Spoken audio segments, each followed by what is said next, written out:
传统的食材往往只需要最简单的烹饪方式，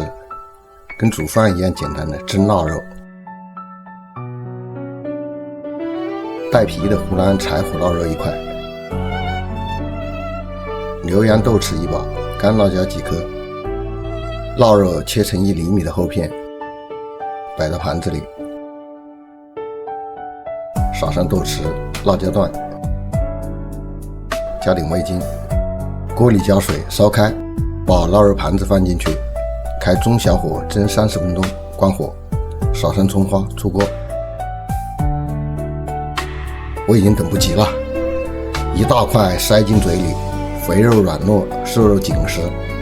豆豉和辣香混在一起，越嚼越香。简单一蒸，保留了湖南腊肉最地道的味道，咸香满口，3日不绝，这才是吃肉的快乐。